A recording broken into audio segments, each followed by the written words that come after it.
Ախպեր Էրդողանը գիժ այդ բան չի անի եւ այլն, ուտես բոլորը իրենց դուխ են տալիս, հա։ Հատկապես երբ դու բանը խաղաղության խաչմերուկ ես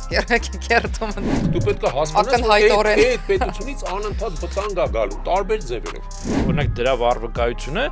հիմա այտենց բան հաստիկով հայ աշխատող բանն է, Գարո Փայլակի։ Երբ որ իշխանությունը ամբողջությամբ կենտրոնը իր ձեռքում, ինքը սկսեց ասել, այ իրանք նախկին են, ես միակն եմ, որ նոր եմ։ Իրանց մոտ առաջանան սեփական Նիկոլները եւ ասենք Նիկոլա տեսակ շատ ուրախալի կլինի, բայց դժվար։ Հանգիստ 20 թվականից հետո, նույնիսկ կարող եմ ասել 2019 թվականից հետո Թուրքիայում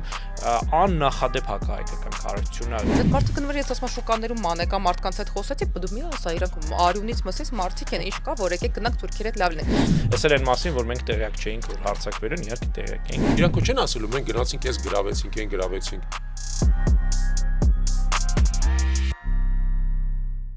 Բարև ձեզ սիրելի ունկնդիրներ, դուք դիտում եք Հայկական գործոն պոդքասթը, ես Նոնե Մելքումյանն եմ։ Բարև ձեզ, ես Ավետիք Չալաբյանն եմ, այսօր մեր հյուրն է պատմական գիտությունների թեկնածու թուրքագետ Վարուժան Գեղամյանը։ Եվ մինչև սկսելը խնդրում եմ բաժանորդագրվեք մեր սոցիալական ցանցերին, մենք կանք Instagram-ում, Facebook-ում, TikTok-ում, բաժանորդագրվեք մեր ալիքին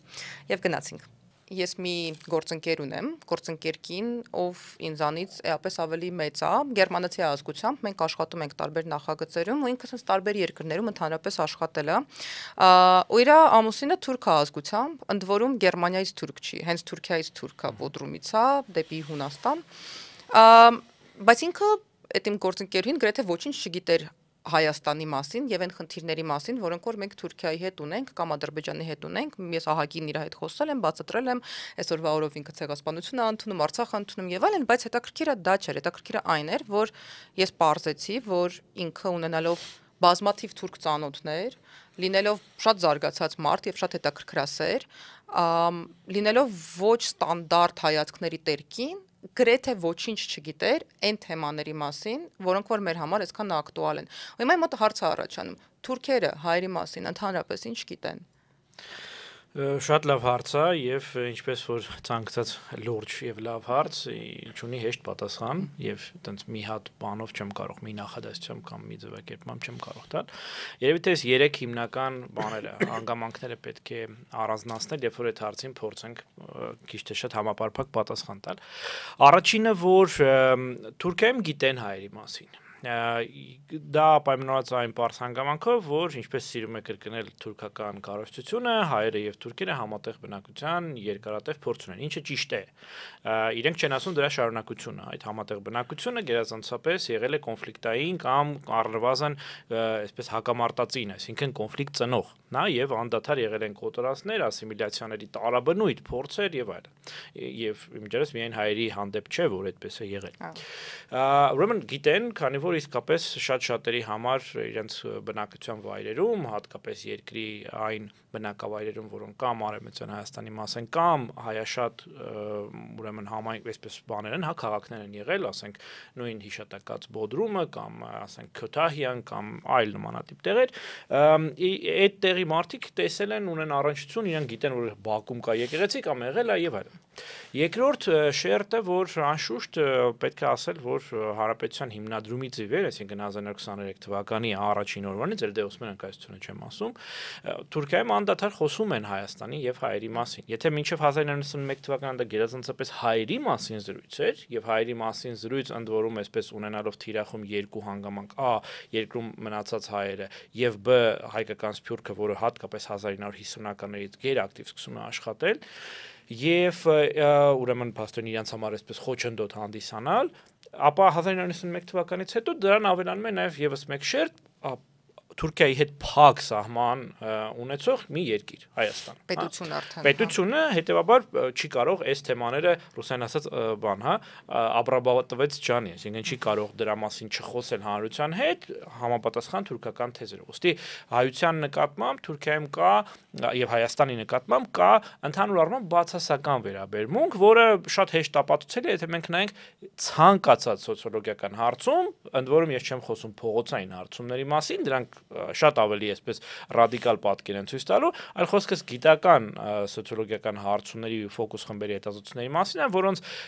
այսպես ասեմ դեպքերի 90-95%-ում երևում է, որ հայերը եւ Հայաստանը ընկալվում են որպես ոչ միայն ուղղակի վատ հարևան, այլ նաեւ գլխավոր սպառնալիքներից մեկը։ Հա, թշնամի հենց։ Օրինակ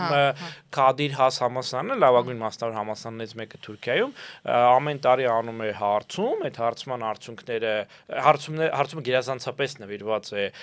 Թուրքիայի արտաքին քաղաքական, այսպես միջավայրին, եթե ընդհանրական ձևակերպենք, եւ այնտեղ պարտադիր ամեն տարի օրինակ կա հարց, որ երկրներն է ընկալում որպես սպառնալիք Թուրքիային, եւ Հայաստանը այսպես պատվավոր միշտ առաջին երրորդում է, ընդ որում նրանց երկրների կողքին ոնց որ Միացյալ Նահանգներն ու ասենք Հունաստանը, հա, Իսրայելը ավելի ցածր է։ Միացյալ Նահանգները ընկալում են որպես սպառնալիք։ Այո, դա մի ուրիշ յուրահատկություն է թուրքական քաղաքականության, կարող ենք դրա մասին խոսել, եւ վերջին երրորդ շերտը իհարկե այստեղ պետք է առանձնահատուկ կերպով ուրեմն ասենք, որ 2020 թվականից հետո, նույնիսկ կարող եմ ասել 2019 թվականից հետո Թուրքիայում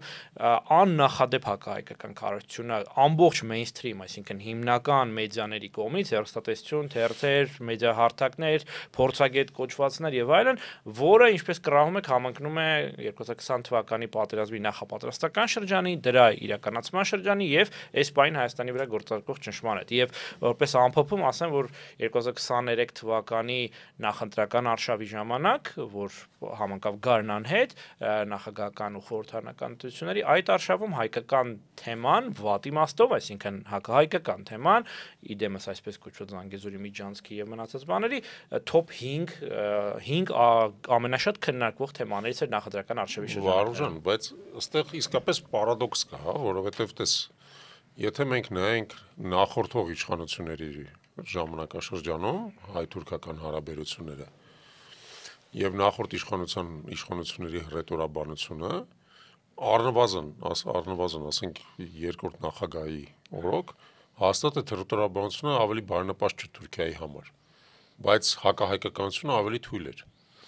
Ես իդեպ այդ շրջանում ճանապարհորդել եմ Արևմտյան Հայաստանի տարածքով երկու անգամ եւ զգացել եմ այդ հակահայկականությունը, դուրս այդ հակահայկականությունը արմատացած հակահայկականություն, այսինքն տրամաբանությունը նրանում է, որ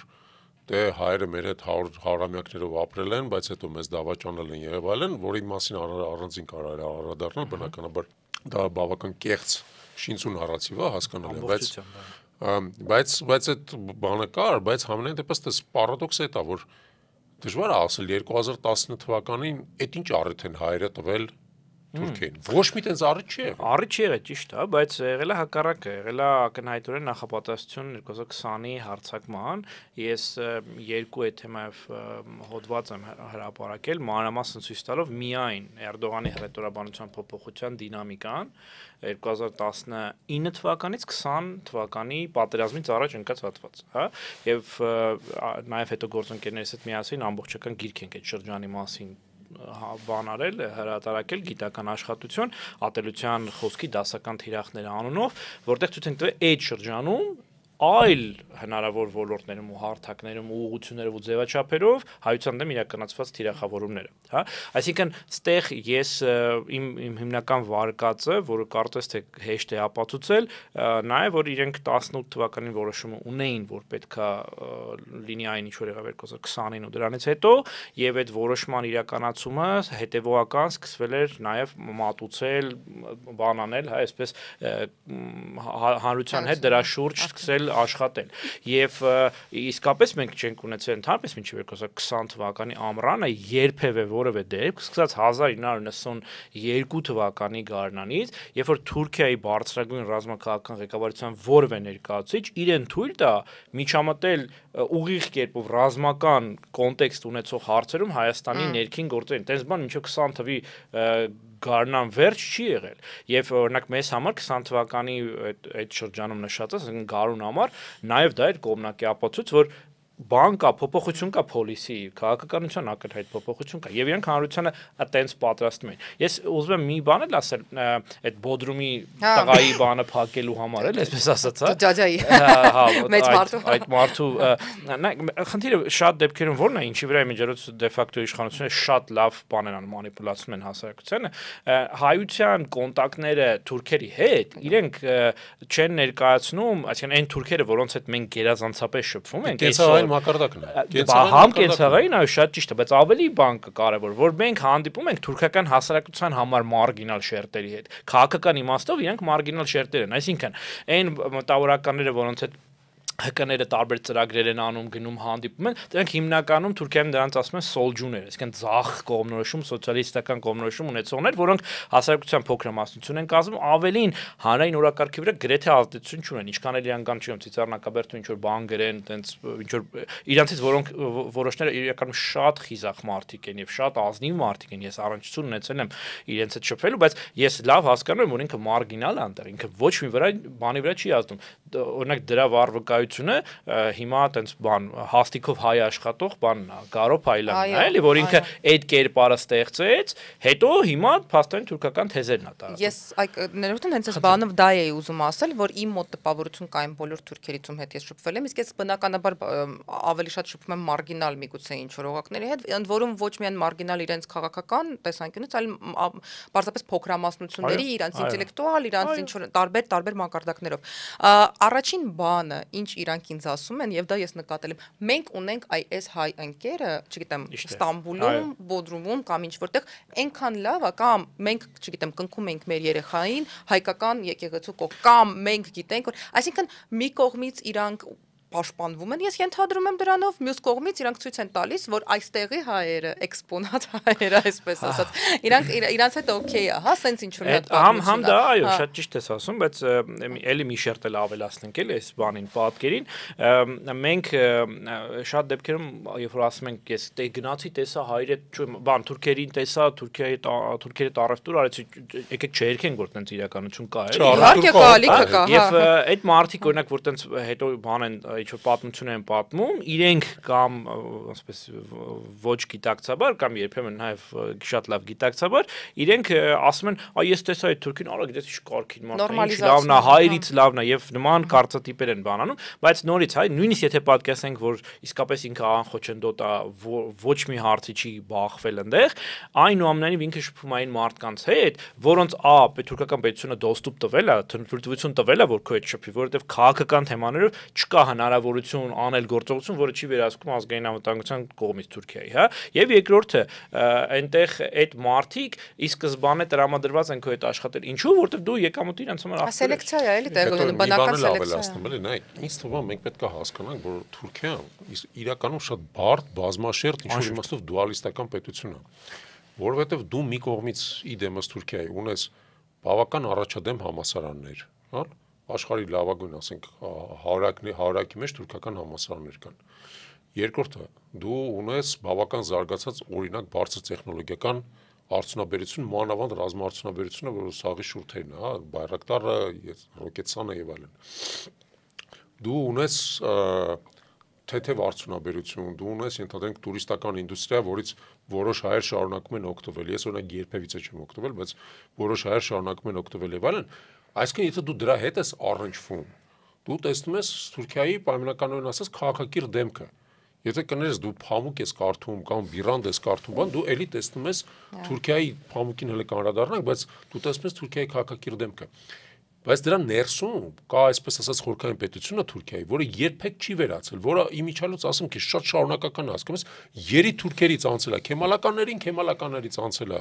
հիմիկվայես իսլամականներին, բայց իր ներսում, այսպես ասած, Օսմանյան կայսրության այս տարածաշրջանում դոմինանտ լինելու գիտակցությունն է։ Ու այդ գիտակցությունը ժամանակին ասենք կարող է ինչ-որ չափով ճնշված է եղել, երբ որ իրանք ավելի թույլ են եղել։ Հա, ասենք մինչև 80-ական թվականները։ Հետո նորից ոնց որ թև առել։ Մանավանդ Էրդողանի կառավարման այս վերջի 20 տարիների ընթացքում թև առել, ու այդ էքսպանսիոնիզմը, որ իրանց մոտ կա, իրանք փորձում են այդ էքսպանսիոնիզմը քողարկել։ Տարբեր տեսակ, օրինակ իրանք ինչ են ասում, իրանք ասում են Ղարաբաղում մենք պաշտպանեցինք մեր եղբայրների ինչը, իրավունքները եւ այլն, իսկ իրենք տենց են ներկայացնում։ Իրանք չեն ասելու մենք գնացինք, այս գրավեցինք, այն գրավեցինք, ասենք կամ Սիրիայում իրանք նույնիսկ են նենց ներկայացնում, ոնց իրանք Սիրիային ազատություն են բերել։ Բայց դրա ներսում բնականաբար այդ ահավոր ամուր, հա, քարի պես հավակնությունն է, նորից դառնալ աշխարհակական գլոբալ կենտրոն։ Ու այդ ճանապարհին մեր ոսկորները կամ մեր արյունը մենակ մեր քողարկված է, էլի անձնական փորձից ես աշխատում եմ էլի տարբեր երկրներում, այդ թվում Ուզբեկիստանում, ուրեմն Ուզբեկիստանում մենք ունենք Տաշկենտում փոքրիկ օֆիս, որտեղ որ այս նախագիծը արվում է։ Այս օֆիսը ինքը կենտրոնում չի, եթե Երևանի վրա փորձենք պրոյեկտել, Կոմիտաս Կասյան մոտավորապես այսպիսի պատմություն է։ Դուրս եմ գալիս։ Քանի կոմիտասներ բան եղան, անսպ։ Ահա, Կասյան։ Ես մի օր մի գեղեցիկ օր վերջերս դուրս եմ գալիս այդ գրասենյակից, գնում ինչ որ սուրճ գնեմ կողքի ինչ որ բանում եւ տեսնում եմ թերթեր են դրած, ընդ որում անվճար, շատ լավ տպած, շատ լավ տպագրություն որակի, անգլերեն լեզվով, ռուսերեն լեզվով, առաջին նկարի վրա հենց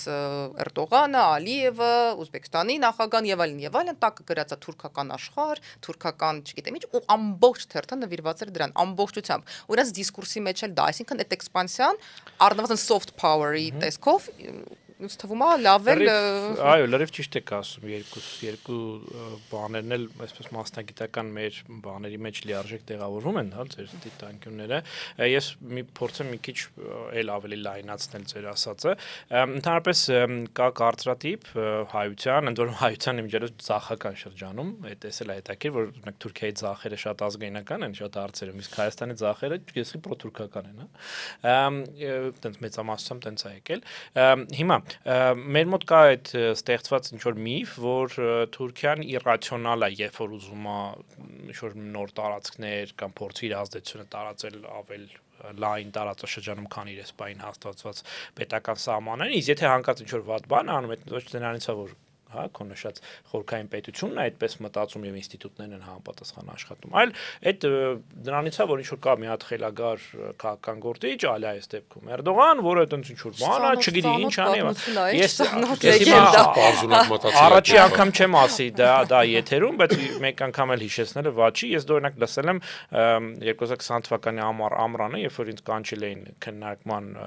ուրեմն դե ֆակտո իշխանությունների կողմից փակ նիստի, տենց ինչ կարա լինի Թուրքիայի, ես ասում եմ, որ Թուրքիան պատրաստվում է հարձակման, տենց ինձ փորձում էին նստած բաները, ճակերտներում ազգային վերնախավը ասել, որ ախպեր Էրդողանը գիժ է, այդպես բան չի անի եւ այլն, ու տենց բոլորը իրենց դուխ էին տալիս, հա։ Էս էլ այն մասին, որ մենք տեղյակ չէինք, որ հարձակվել են, իհարկե տեղյակ էինք։ Բաց դռներում էլ ոչ թե փակ դռնում, Լիլիթ Մակունցը հայտարարել է դրա մասին։ Թուրքիան մեր վրա երբեք չի հարձակվել։ Այո, այբջերը դա եղել է հենց այն ժամանակ,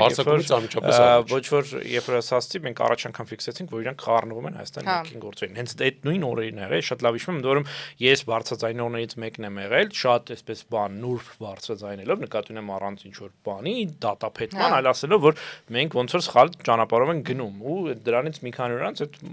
հիշատակված անձի կողմից այդ բանը եղավ, հայտարարություն եղավ։ Հիմա վերադառնալով այդ իրացիոնալ մտածողության, իրական շատ տարածած կարծրատիպ է, նույնիսկ մեր ազգային շրջանակներում, այսինքն շատ մարդիկ կան, որ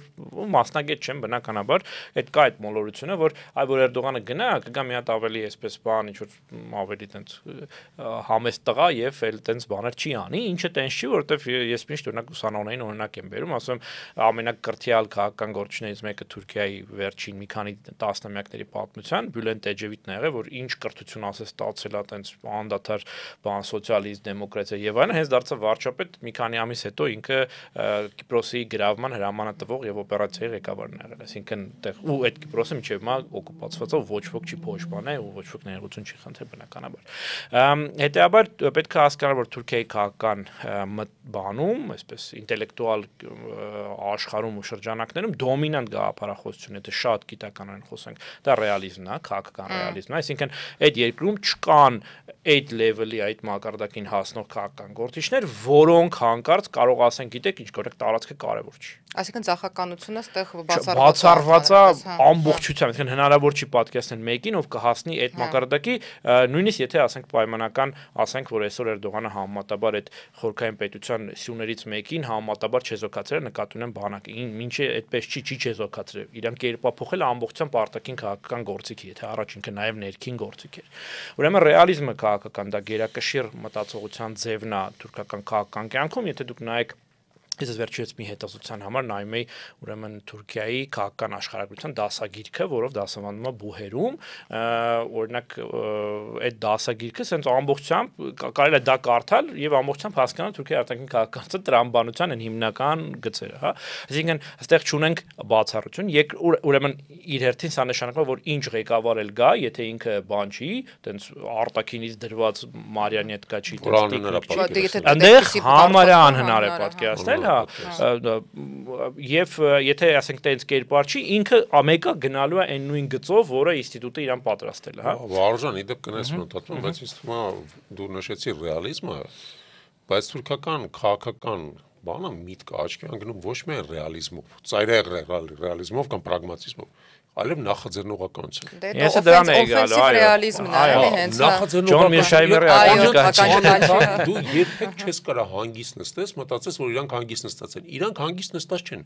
Ամեն առավոտ այդ մարդիկ արթանալուց մտածում են այսօր ինչ մի հատ բան անեն, ընդ որում ոչ միայն դա օրական ռեժիմով է։ Դա կարող լինի 20, 30, 50 տարվա, ասենք նախաձեռնությունների ռեժիմով։ Այո, տարբեր շերտերում։ Ես իրական այս թեմաների ամեն մեկի մասին կարելի է անverջ մի կուրս առնվազն կարդալ, բայց ուզում եմ էլի քո ասածներին մի քանի էլի բաներ ավելացնել, շերտեր ավելացնել։ Մեկը որ դու մինչ այս ասացիր, որ իդեմս Թուրքիայի մենք ունենք տենց բան, չէ, ավանդույթի հետ, այսինքն նշեցիր երիտ թուրքեր, որ Օսմանյան ժամանակաշրջանին է արդեն մեզ հասցնում։ Իրականում ես որպես կանոն, երբ որ դասավանդում եմ ներածական կուրսը ժամանակից Թուրքիայի մասին, առաջի դասին, որ պատմում ասեմ, որոնք են Թուրքիա պետության առանձնահատկությունները, միշտ թվում եմ 5-6 առանձնահատկություն, այդ առանձնահատկությունից գլխավորը ինձ համար հետեւյալն է, որ թուրքական պետությունը իր վրա կրում է ոչ միայն 100 տարվա թուրքական պետության ավանդույթը, ոչ միայն դրանից առաջվա մոտավորապես, 7 դարվա, այսինքն 700 տարվա Օսմանյան քաղաքական ավանդույթը, ինքը կրում է իր մեջ բյուզանդական 1000 տարվանը, որտեղ Օսմանյան կայսրությունը եղել է բյուզանդական կայսրության գլխավոր քաղաքական ժառանգը, ոչ սիմվոլիկ, այլ քաղաքական իմաստով, ինստիտուտներ, աշխատանքի ձևեր, այդ Օսմանյան կայսրության հարկային համակարգը վերցված էր բյուզանդականից։ Օսմանյան կայսրության դիվանագիտական համակարգը կառուցված էր բյուզանդականի ոչ թե օրինակով, այլ բյուզանդականի վրա, այսինքն վերցրել էին բյուզանդացիներին նրանք, ովքեր որ այդ հարցով զբաղվում էին, բան էին արել այդ մարդկանց այսպես մցրել են այո համակարգի մեջ ու վերջ, հա։ Բայց դա մշակութային ազդեցություն էլ է ունեցել։ Իհարկե, այսինքն թե ավելի էֆեկտիվության չէ, որ ամիշտ խոսում ենք խոհանոցի մասին, չգիտեմ, երեկերաշրջան մասին, ամբողջությամբ, օրինակ բան կա, sense մի հատ այսպես շոկ կարող է լինի, հա, բայց ասեմ, օրինակ իսլամական բանը, աղոթական չէ, ազան կոչված է, որ մարդիկ հաճախ գնում են լսում են, հա, մեր դիտողները, այդ աղոթականչի այդ ձևը ոնց է երկվում այդ ելևեջները, այդ վերցրած է ասորական քրիստոնեական ավանդույթից։ Այսինքն նույնիսկ այդտեղ բան ունենք, էլի ամբողջությամբ համակարգում։ 3 հատ փաստ ավել է, ուղղակի բանան եմ արձանագրել։ Օսմանյան կայսրության բնակչությունը մինչև 10-րդ դարի սկիզբը, երբ որ Հունաստանը սկսեց անկախանալ եւ այլն, գերազանցապես քրիստոնյա էր։ Փաստ 1։ Քրիստոնյաները ավելի շատ էին, քան թե իսլամադավանները Օսմանյան կայսրության բնակչության մեջ։ Փաստ 2։ Ենիչերների կորպուսը, որը իդեպ գոյություն ունեցավ եւս մինչև 10-րդ դարի սկիզբը, հավաքագրվում էր զուտ քրիստոնյա ընտանիքներից, երեխաներից, փոկում էին ընտանիքից, կապը կտրում էին, բան էին անում, կոնվերտացիա էին անում իսլամի եւ ըստ էության իրանց մեծացնում էին որպես հետաքրքիր չէ, ենիչերները համարվում էին սուլթանի ստրուկները, բայց դե ֆակտո իրանք սուլթանական գվարդիան էին ու սուլթանը իրանց օգտագործում էր հենց իսլամական արիստոկրատիայի դեմ պայքարում, ներքին պայքարում, մինչեւ որ այդ պայքարում պարտվեցին ենիչերները։ Փաստ 3-րդ, որ ամենաքիչն է հայտնի։ Օսմանյան սուլթանների հարեմները գերազանցապես եւս բաղկացած էին քրիստոնյա բնակչությունից, օրինակ սլավոնական կանանց, սլավոնական հայ, հույն եւ այլն, արգրաված գեղեցիկ կանանցից, արդյունքում երեխաները, որ ծնվում էին սուլթաններից, իրանց մեջ աստիճանաբար մեծանում էր այդ բանը, գենը սլավոնական կամ հայկական կամ հունական։ Օսմանյան սուլթանները ավելի ուշ փուլի, ասենք իրանց արյունով դե ֆակտո թուրք չէին, բայց դաստիարակությամբ, գիտակցությամբ բնականաբար թուրք։ Այդո ասում ես թուրք չէին, ու այստեղ ես ու դուք հիմա խոսում եք գենով, հա, օքեյ, մենք խոսում ենք ժառանգության մասին, ես մի փոքր այլ կողմից կամ, բայց չէ որ երբ որ Օսմանյան կայսրությունում ինչ որ մեկին ասում էին թուրք, դա լավ բառ չէր, եթե ես ճիշտ եմ հասկանում, վիրավորական։ Գյուղացի, okay, իսկ հետո եկավ Աթաթուրքը ու ինքը այդտեղ վերակերտման էլեմենտ էլ կար, չէ՞ որ պահպանելով այդ բոլոր բաները, որոնք մենք հիմա քննարկեցինք, ինքը միգուցե կապիտալիզացրեց, հավանաբար այդպես արեց, բայց ինքը կերտեց մի փոքր նոր ինքնություն, չէ՞, փոխեց։ Իրանք դարձան թուրք, իրանք դարձան դրանով հպարտ եւ այդ ամեն ինչը պահպանելով մենք իմ կարծիքով Թուրքիան, բայց պիտի ասենք շատ հաջողակ ազգության կերտում տեսանք այս օրինակի վրա պետքա նշել, էլի կարծում եմ։ Լիարժեք չի։ Դե մեր համար հաջողակ չի, բայց իրանց համար օքեյ է, էլի։ Վարժանը պատասխանի ես իմ վերցնեմ։ Մուստաֆա Քեմալի, եթե անդրադառնանք Մուստաֆա Քեմալին, իսկապես հեղափոխական գործիչ է եւ ես չեմ թաքցնի, որ այդ գործի կենսագրությունը ուսանելի է բազմաթիվ դրվագներում եւ դրական եւ բացական իմաստներով։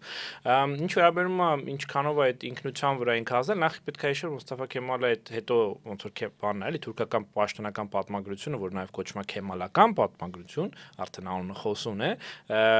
ինքը իրան պատմագրությունը իրան դարձրել է որպես բան, միակ հերոս այդ ամեն ինչի գլխավոր նախաձեռնող եւ իրականացնող, ինչը այդքան այդպես չէ, հա, այսինքն ինքը եղել է այսպես ոնց որ ասում են հավասարների մեջ առաջինը, բայց ոչ միակ։ Եվ երկրորդ ինքը իր հերթին թեև պաշտոնապես ինքը ասում էր ես նոր հերոս եմ եւ այլն, բայց ինքը ով էր, ինքը երիտթուրք էր։ Ինքը եւ իր ամբողջ շրջապատը եղել են երիտթուրք։ Բայց ինչ կոնֆլիկտներ ունեցել է, չէ՞, ինքը։ Այնքանով որքանով երբ որ դա սկսեց խանգարել, որպեսի այսպես ասած իշխանությունը ամբողջությամբ կենտրոնա իր ձեռքում, ինքը սկսեց ասել այ իրանք նախկին են, ես միակն եմ, որ նոր եմ։ Բայց շատ լավ աշխատող ստրատեգիա։ 100% աշխատում է բոլոր տեղերում եւ բոլոր ժամանակներում։ Բայց չէ, ավելի հետաքրքիր բան ասեմ։ Ուրեմն Քեմալի նշանակումը որպես դիմադրության շարժման այսպես ասած ղեկավար կամ ինչպես իրանք են կոչում արտադրական շարժման ղեկավար իրականում ոչ եղե Քեմալը չի եկի ասել ես ուզում եմ ինձ տվեք Քեմալը ընդհանրապես հա հայտնի կերպար էր բայց ոչ ամենահայտնին էր եւ այդտեղ բացառիկ դեր են խաղացել մեր կողմից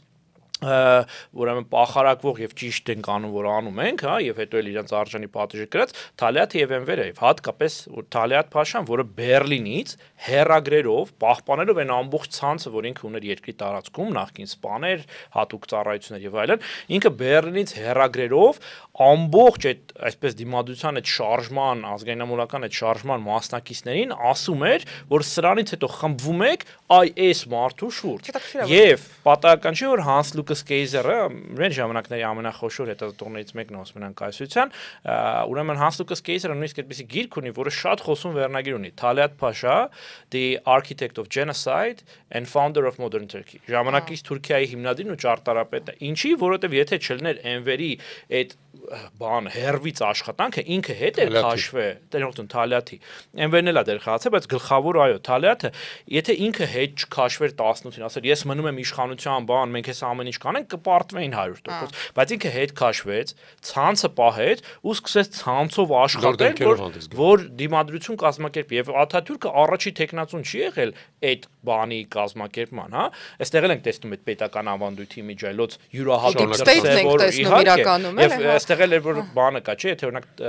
Սողոմոն Թեյլերյանը իր վրիժառությունը աներ մի քանի գոնե 1 տարի ավելի շուտ հնարավոր է քեմալական շարժում այն տեսքով որ մենք այսօր գիտենք էլի չլիներ հա եւ վերջին բանը Սողոմոնի վրա չգցենք հիմա Սողոմոնի վրա չէ ես չեմ գցում ասում եմ որ եթե դա ավելի շուտն էր հնարավոր է խախտվեր այդ գիծը հա եւ ավելի ուրիշ ձև կազմակերպվեր ամեն ինչ եւ վերջին բանը որ գալիս ենք այդ ինքնությանը երիտթուրք լինելով հանդերձ Քեմալը փաստորեն նաեւ վերարտադրում էր երիտթուրք այդ բաների շրջանում մտավորականության սպայակույտի եւ այլն շրջանում տարածված գաղափարներ եւ արդեն 19-րդ դարի երկրորդ կեսին Օսմանյան կայսրությունը հասնում Եվրոպայից այն ինչ որ մենք այսօր կոչում ենք nationalism, ազգայնականություն, ու իրանք սկսում են ասել որ ժողովուրդ այն որ ասում ենք սաղաս օսմանցի ենք տարբեր ազգերի, այդ չի աշխատում, պանիսլամիզմն էլ չի աշխատում, որ մենք բոլորս մուսուլման ենք, որովհետեւ առաջ որ հարց էին տալիս ասում էին դու ով ես Օսմանյան կայսրություն, ասում էր Էլհամդուլիլլա մուսուլման եմ, հա, փառք Տիրոջ, ես մուսուլման եմ, թուրք չէր ասի, թուրք ասել միայն որ ասել ես մուսուլման, թուրք եմ, այսինքն գյուղում ապրող մուսուլման եմ, հա, բայց արդեն 19-րդ դարի վերջում իրանք ասում են, որ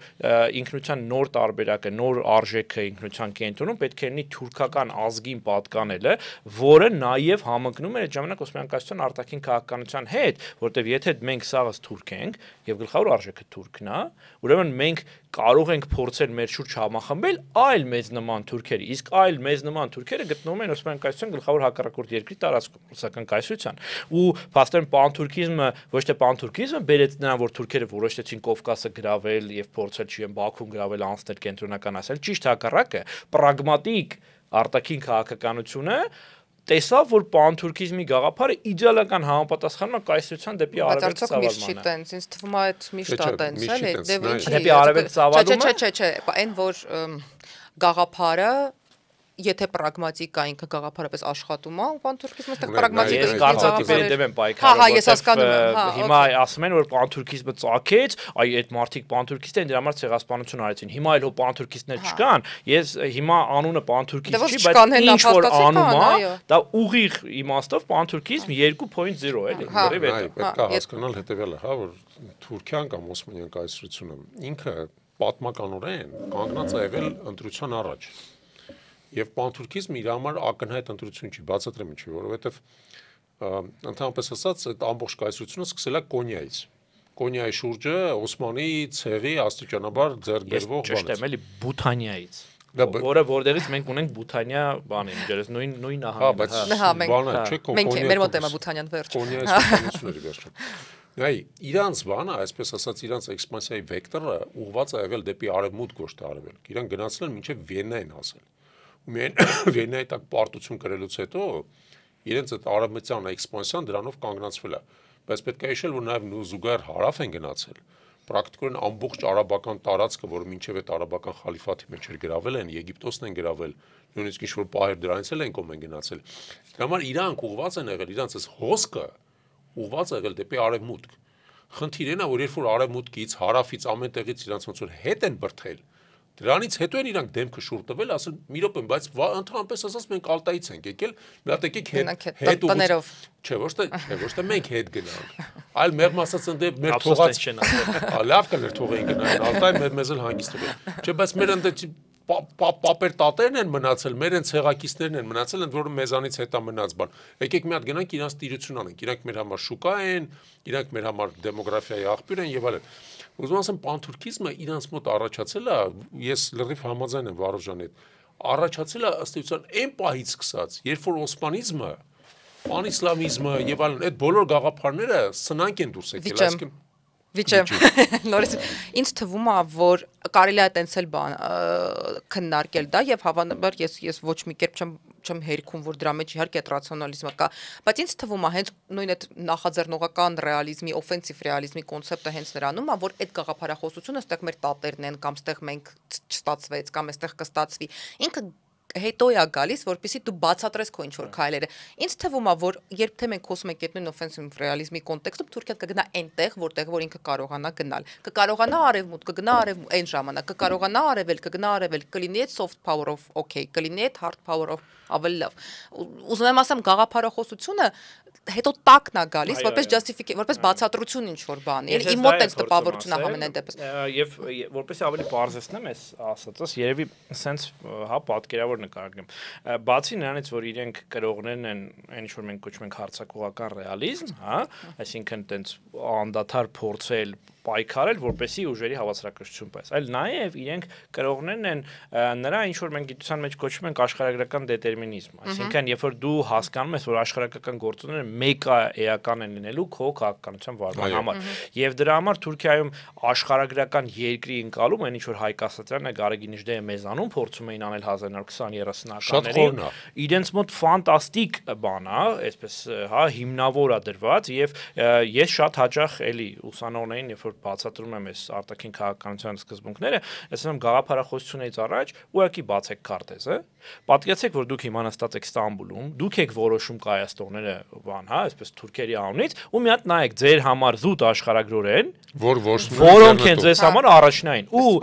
ակնհայտ է լինում, որ քո համար Հալեպը նույնքան կարևոր է, որքան հիշատակած Քոնյան, որովհետև ինքը ոչ միայն համարյա նույն հեռավորության վրա է ուղիղ գծով, այլ նաև ինքը քո համար բնական ամենասահմանն է, որ դու կարողանաս վերահսկես քո հարավային ամբողջ, այսպես քեզից հարավ գտնող ամբողջ ազդեցության գոտին։ Երբ որ դու նայում ես էլի Ստամբուլից, քո համար հնարավոր չէ չկարևորել հարավային Կովկասը, որովհետև հարավային Կովկասը ոչ միայն քո գլխավոր, ասենց ասած պատն է, որը քեզ երաշխավորում է թիկունքից դեպի Սև ծով, միջերկրական եւ դեպի արևմուտք գնալու համար, այլ նաեւ ինքը քո բնական ծավալման այն մյուս գլխավոր տեղի է, այսպես ասած պատմական իրանց հայրենիքի կամ թուրքախոսներով բնակեցված բնական ազդեցության գոտու ծավալման բանալին է։ Եթե դու Կովկասում հենակետ չունեցար, դու ոչ մի բան չես կարող։ Եվ երրորդը, եթե էլի նայում ես քարտեզին, հասկանում ես, մի րոպե, այս պետությունը 100 այլ տեղում պայքարում է իր գլխավոր տարածաշրջանային մրցակիցների Ռուսաստանի եւ Իրանի դեմ։ Եվ Ռուսաստան եւ Իրանի դեմ, ինչ որ մենք ասում ենք, չէ, ժամանակից բառով leverage, այսինքն ազդեցության բան ունենալու համար, գործիք, լծակ ունենալու համար, դու պիտի նաեւ հարավային Կովկասում Ռուսաստան ու Իրանի դեմ պայքարես, որ Սև ծովում Ռուսաստանին կարողանաս ճնշես Ղրիմի հարցում, որ կարողանաս Իրանին ճնշես Իրաքում եւ մնացած այլ տեղերում։ Այսինքն, այս տեսանկյունից նայելուց քեզ էլ պետք չի ինչ որ ընկնել բաների մեջ, հա, կոնսպիրացիոն տեսությունների, տարաբնույթ ինչ որ մեկնաբանությունների, քաղաքական աշխարհագրական դետերմինիզմը, այսինքն աշխարհագրության ընկալումը թուրքերի մոտ բերում է նրանց, որ քաղաքական decision making-ի ժամանակ, որոշումների կայացման ժամանակ, հենց այս գործոնն առաջնային։ Եվ որպես պատկերավոր ամփոփում սրա, ես շատ հաճախ էլի անդադ բան եմ անում ուսանողներին ասեմ երեխեք մի հատ նայեք օրինակի համար Թուրքիայի պաշտպանության նախարարը եւ գլխավոր շտաբի պետը երբ որ պաշտոնական press release են տալիս նայեք թե ինչ բաներում է ինչ ֆոնի վրա են իրենք լուսանկարում հյուրերի հետ ու այդ լուսանկարի մեջ ոչ թե սովորական քարտեզը, այլ տարածաշրջանի ռելիեֆային քարտեզն է, որը շատ հստակ ցույց է տալիս Թուրքիայի առաջնահերթությունը։ Բաժան, բայց գիտես, մի կողմից Թուրքիան աշխարհագրական իմաստով բացարձակ ունիկալ դիրք ունի։ Այո։ Եվրոպայի չկրկնվող, Եվրոպայի, Ասիայի միջև վերահսկում է նեղուցները, հսկայական ծովային սահման ունի, մեծ քանակությամբ սահմանամերձ երկրներ ունի եւ այլն, այսինքն այդ իմաստով ինքը կենտրոնական դիրք ունի։ Բացառիկ դիրք, այո։ Բացառիկ դիրք ունի, դա անժխտելի է, հա։ Բայց պետք է ասել հետեւյալը։ Օրինակ, գիտես ոնց, ես փորձում եմ մինչև դու խոսում ես մտածեմ, իսկ ուրիշ որ երկրներն են, որոնք դրան մոտիկ նույնը չկա բնականաբար, բայց դրան մոտիկ դիրք ունեն։ Օրինակ, դրան մոտիկ դիրք ունի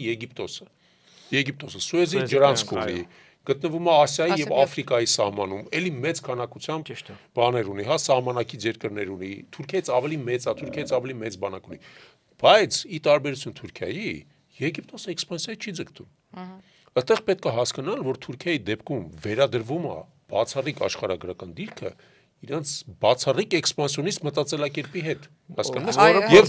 եւ դա, այսպես ասած, շարժուն հիբրիդ է տալի, այսինքն դու այդ պետության կողքը որ ապրում ես, դու մի րոպե էլ չես կարող հանգիստ քնես։ Դու պետք է հասկանաս, որ այդ պետությունից անընդհատ վտանգ է գալու տարբեր ձևերով, թե ոչ ռազմական վտանգ,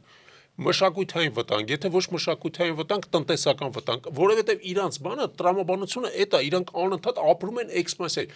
Մենակ գուցե ասենք կարող է ասենք 100 տարի անցնի մեկ էլ իրենց մոտ փոխվի։ Իրենց մոտ առաջանան սեփական Նիկոլները եւ ասենք Նիկոլա տեսակը։ Շատ ուրախալի կլինի, բայց դժվար։ Հանգիստ թողեք հանգիստ ապրենք, բայց խաղաղության խաչմերուկ Նայելով քո ասացին իսկապես թուրքական քաղաքական մտածողության մեջ դու այդ բառը այդ երևույթը բնորոշում ես ծավալապաշտություն կամ հարձակողություն, չէ՞, կամ նախաձեռնողականություն, լիարժեք համամիտեմ, ես դրան նաեւ կոչվում եմ sense, հա, բանի տարածաշրջանում ոչ բնիկի սինդրոմ այն մտածողությունը, որ մենք եկել ենք ստեղ, ուրիշի տարածքների վրա ենք պետական միավոր սարքել ու միշտ կա վտանգ, որ հենց մենք թուլանանք, նրանք ովքեր որ ստեղ ապրել են, երկրի տերերն են, իրանք դա գիտեն, այսինքն այդ քարոզությունը բան մի կողմ, իրանք շատ լավ հասկանում են, որ իրանք եկել են հույների, արաբների, հայերի, չգիտեմ, այլոց տարածքներում, իրանք պետական միավոր են սարքել։ Եվ եթե այսօրվա բառերով ասենք, իրանք քաղաքական ստարտափը, իրանք քաղաքական պրոյեկտը հակոտնյա է, հակասել է տարածաշրջանի ժողովրդների պրոյեկտներին։ Եվ այստեղ այ միջերոց հայ-թուրքական հակամարտության բանալին, այլ ոչ թե ցեղասպանությունը կամ այլ բան է, հա։ Հիմա իրենք որ այդ գիտակցությունը ունեն, դա իրանք անդադար դրթում է պատրաստ լինել, զգոն լինել եւ երբեք չթուլանալ եւ սա բառացի համարը բոլոր կառավարությունները այս կամ այն ձևով ինչ որ ձև բանաձևել են տվել են։ Վերջի օրինակ 100-ամյակում դա այդ բանաձևը հայտնի է նաեւ մեզանում, կոչվում է Սևրի սինդրոմ։ Այսինքն, երբ որ իրենք գիտեն որ 2020 թվականին այդպես ինչ որ մեծ տերություններ փորձում են իրենց բաժան-բաժանանել իրենց երկիրը տալ տարբեր բաների, հա, պետությունների, ու մենք եթե հանկարծ թուլանանք, մեր մոտ ոնց որ նորից այդ պրոբլեմը կլինի։ Եվ դա կոչվում է քաղաքական մտածողության մեջ Սևրի սինդրոմ, որը իմիջիալոց նաեւ հասարակության տարբեր շերտերում կա, ավելի լայն շերտերում, ինչից եւ կա այդ հակահայկականությունը, նաեւ այստեղից է բխում, հա, գալով մեր զրույցի սկզբնամասին։ Եվ մյուս հանգամանքը, որ իրենք այս իմաստով իրենց բոլոր հաջողությունները կապված են ռազմական գործոնի հետ։ Այսինքն, ասում են պետությունը, երբ որ իրենք ստեղծել են, ինքը եղել է ռազմական պետություն, հա, եւ պետության շարժիչը եղել է բանակը, զինված ուժերը կամ դրա նախատիպերը։ Հետո հեղափոխությունները, մոդեռնիզացիաները եւ մնացած բաները էլի արել են զինվորականները։ Երբ թուրքերը զինվորականներ էին, սպաներ էին, որոնք ստացվում Քեմալը զինվորականներ, հաջորդ 4 նախագահները, 5 նախագահները զինվորականներ են եղել, վարչապետերը նախկին զինվորականներ են եղել, պատերազմի փորձով անցած են։ Այսօր էլ Թուրքիայի կշիռը աշխարհում ոչ միայն իր այսպես տեխնոլոգիաներն են, որ իրավացիորեն նշեցի, չգիտեմ, տարբեր նվաճումներն են ոլորտում, բայց առաջինները ռազմական համակարգի մաս։ Այո, իհարկե, բայց առաջին հերթին այդ պետությունը ունի զինված ուժեր եւ զինված ուժերի ներկայացուցիչը Թուրքիայում նույնիսկ այնպես հատուկ բան կա, այդպես բառով կա, որ կոչում են, բնորոշում են զինված ուժերի ծառայողին, ասում են ոնց որ փաղաքշական ձևով, ասում են Մեհմեդչիկը մեր։ Մեհմեդչիկը կարանք թարգմանենք ոնց որ մեր փոքր սիրուն Մեհմեդը, որին պետք է անդադար փաղաքշել, սիրել, դնել, այսպես հա, գլխին ու ման տալ, հա։ Մեհմեդչիկի կերպարը ժողովրդի մեջ։ Ես տեսել եմ առաջի անգամ, երբ որ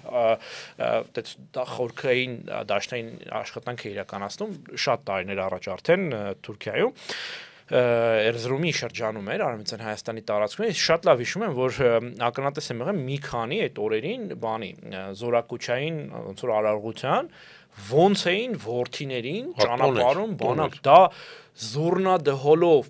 մի քանի օր շարունակ եւ երբ որ ես հարցնում եմ որպես հետազոտող ասում եմ ինչն է սրա բանը հա իսկ ես ուզում եմ իրանից լսեի այդ պատասխանը հա որպես մարդաբան է այս պարագայում ինքը ասում էր որ ոնց որ ես տղա զինվոր ունեմ իսկ դա որտեղ էր ես կոնկրետ Էրզրումի շրջանում եմ դա արել բայց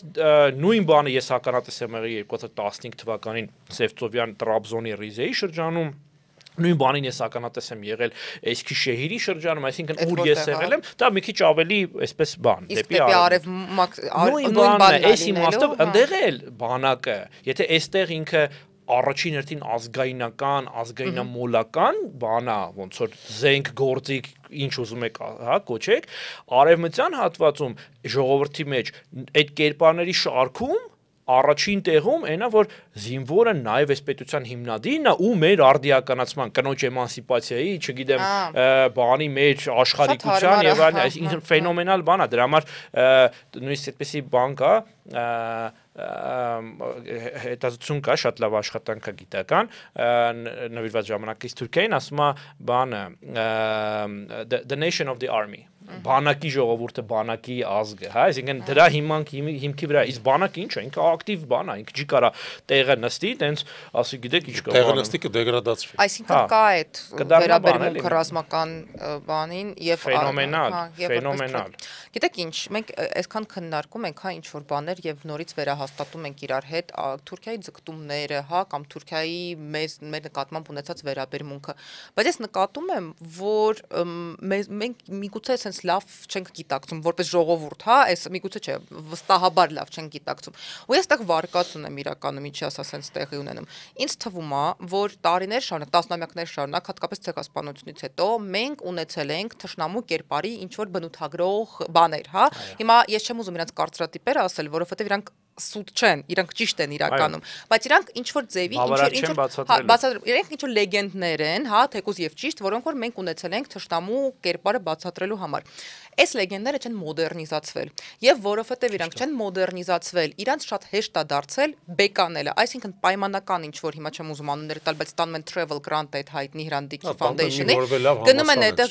ինչի համալսարան, այդ մարդը գնում է, ես ասում եմ շուկաներում մանեկա մարդկանց հետ խոսեցի, դու մի ասա, իրանք արյունից մսից մարդիկ են, ինչ կա, որ եկեք գնանք թուրքերի հետ լավ լինենք, բայց հենց որովհետեւ մոդեռնիզացված չեն այս կարծրատիպերը, ու ինձ թվում է այդ առումով իմիջիալից քո ես եւ Telegram-ն եմ կարդում եւ ամեն ինչ, հենց հիմա եւ դրան էլ է ինչ որ չափով միտված, որովհետեւ մենք այդ խոսքը 2.0 էլ հասկանանք, որ ոչինչ չի փոխվել, ինքը մոդեռնիզացվել էլ է։ Չէ, ներողություն, ոչ թե ոչինչ չի փոխվել, շատ բան է փոխվել, բայց խորքային զսպանակները այդ մեխանիզմի շարունակում են աշխատել պրակտիկորեն։ Չէ, նկատի ունեմ մեր նկատմամբ, այն որ Հայաստանը Թուրքիայի համար պետությունա, որը ցանկալի է չլինի, ինքը հիմա չի լինի, որ աշխարհագրորեն չի լինի, թե ինքը չի լինի որպես այն Հայաստան քաղաքական միավոր, որը որ մենք պատկերացնում ենք, դա պահպանվել է 100 տարի առաջ տենց էր հիմա, բայց մենք չենք մոդեռնիզացնում այդ մեր լեգենդները։ 2018-ից հայտնի բանը կա, չէ՞, մեմը կա, որ 3 միլիոն չկան վարչապետ եւ այլն։ Ես հիմա շատ հաճախ երբ որ հանրային դասախոսություն բան եմ կարծում, ասեմ, ես շատ կուզեի որ Հայաստանում լիներ մի բան, որ 3 միլիոն է, եւ դա 3 միլիոն թուրքագետ պետք լիներ, հա, որովհետեւ բացառիկ իրականությունը պարադոքս է, ինչից որ սկսեցինք այսօրվա զրույցը, որ մի կողմից մենք պիտի ամենալավը ճանաչենք թուրքերին։ Այո։ Թուրքիան որպես միավոր քաղաքական խոսքը առաջին հերթին դրա մասին է, հա, բայց միևնույն ժամանակ մենք թերևս ամենավատը գիտենք եւ նույնիսկ հայկական քաղաքագիտական մտքում տարբեր տարիների տասնամյակներ, ես նույնիսկ չեմ խոսում 1991-ից հետոյի մասին, 1991-ից առաջ էլ նույնիսկ այն գործիչները, որոնք այն 1918-21 թվականներին առնչվել են Թուրքիային, երկու պատերազմ են մղել 18 եւ 20 թվականներին եւ այլն, այդ մարդկանց ոչ բոլորի մոտ նույնիսկ այդ ժամանակ կար են գիտակցումը, ինչի հետ իրենք գործ ունեն որպես Թուրքիա միավոր եւ սա է պատճառը որ այսինքն եւ ես եմ փորձում հանրայնացնել իմ գործընկերներն են փորձում դա անել ու մենք ստեղ բան ունենք էլի օրինակ ես միշտ այնպես բան եմ անում նյարդայնանում եմ եթե կարելի է այդպես ասել ու մարդը ասում է նժդե ասում լսի նժդեհը մենակ գեղեցիկ ցիտատները չեն նժդեհը մեր իրականության մեջ առաջին մարդկանց է որ քաղաքական աշխարհագրության ու քաղաքական ռեալիզմի տեսանկյունից վերլուծել է Թուրքիան ճիշտ է իր բառերը այսօրվա տեսանկյունից կարող է մի քիչ էլ պաթետիկ թվան բայց խորքային իմաստով իրենք քաղաքական աշխարհագրություն ոչ մի ուրիշ բան հետո այդ գործը շարունակել է Հայկ Ասատրյանը Ռուբենը Տերմինասյան եւ այլոք բայց այդ աշխատանքները գրեթե անհաս են մեզ հա եւ մենք լավագույն դեպքում գիտենք Շահան Նաթալիի թուրքերը եւ մենք որը էլի իմիջիալոց հիմնված է այս մտածողության վրա, բայց մի քիչ ավելի պաթոսով է գրված, որն էլ հենց օգտագործում են տարաբնույթ, ես չեմ խուսափի անուններ ասելուց Լիժիրիա Լիպարիցյաններ եւ նմանատիպ, չգիտեմ, քարոզիչներ, որոնք բացահայտ քարոզիչներ են, որոնք այդ վերցնում են պաթոսը, ասում են ոչ մի լուրջ բան էլ չկա, այդ դուք եք ստեղծում անիմաստ հայի վատ կերպար թուրքերի մոտ ու դրա համար թուրքերը մեր վրա հարձակվում են։ Այ հոգուտ ղուրբան, մենք դες բան չենք անում։ Հա, այդ մեզնից կախված չի թուրքական մտածողությունը։ Իսկ քո ասած որ ասում ես բան, հա, տենց ժամկետ անցա չմոդեռնիզացված է, իսկապես, եթե շատ լայնացնենք այս զրույցը, խնդիրը որն է, որ թուրքերը հաջողել են իրենց ազգայնականությունը ամեն դարաշրջանի համապատասխան ազգային բան անել, մոդեռնիզացնել, update անել, չգիտեմ, թարմացնել, իսկ մեր մոտ մենք դեռ շատ դեպքերում առաջնորդում ենք 19-րդ դարի ֆիդայական ինչ որ ազգայնականության, որը բավարար չի հարցեր լուծելու համար։ Ես իմ ասածը այն է, որ այդ չմոդեռնիզացնելն է նաև, ինչպես ավետիք սիրում ասել, մեր տունը քանդում, որովհետև դա թույլ է տալիս ծակեր ունենալ այդ ամեն ինչի մեջ, դա թույլ է տալիս պայմանական այդ բոլոր ասենք մարդկանց ձախական արգումենտացիան թույլ է։ Իրան կարող է այո, այդ եմ ասում։ Իրանք ասելով ես խոսում եմ այդ նույն զախական գլոբալիստական հայերի մասին, որոնք որ շատերը եւ ֆինանսավորվում են եւ քարոզիչներ են եւ չենք դարձել ավելի պոպուլար, ավելի լայն շերտերին ճիշտ ձևով մատուցելու։ Հանուն արդարացիան պետք է ասել դա մեր խնդիրներից մեկը այն է, որ եթե դու ուզում ես Թուրքիայի պես բարդ պետությունը ճանաչես, դու պետք է կարդաս անընդհատ։ Ցանկալի է կարդաս թուրքերենով ոնց որ կարդում է Վարուժանը կամ գոնե ենթադրենք անգլերենով ոնց որ կարդում ենք մենք որովհետև ասենք հայերենով չկա Թուրքիայի մասին ինֆորմացիա չկա պրակտիկա գրես ոչ թե կարդա բոլորը չեն կարա կարդան դու պետք է գրես որ մարդիկ կարդան որպեսզի գրես բզես պետք է կարդաս հիմա խնդիրը դա ինչքան մարդ է որը կարդում է որը գրականություն է կարդում ես քեզ օրինակ ասում եմ ինքս ես Թուրքիան ճանաչել եմ առաջին հերթին փամուկ կարդալով որտեվ փամուկը իհարկե որոշակի բան ունի, այտենց միտվածություն է, համար Թուրքիայում իրան չեն սիրում։ Եվ այդ իմաստով ինքը ընդհակառակը հայ համար մի քիչ ավելի հասկանալի է, որպես հեղինակ, էլի։ Բայց ես օրինակ փամուկից երևի առնվազն մի 5-6 իր այն կարևորագույն ոնց որ բաները երկերը կարդացել եմ։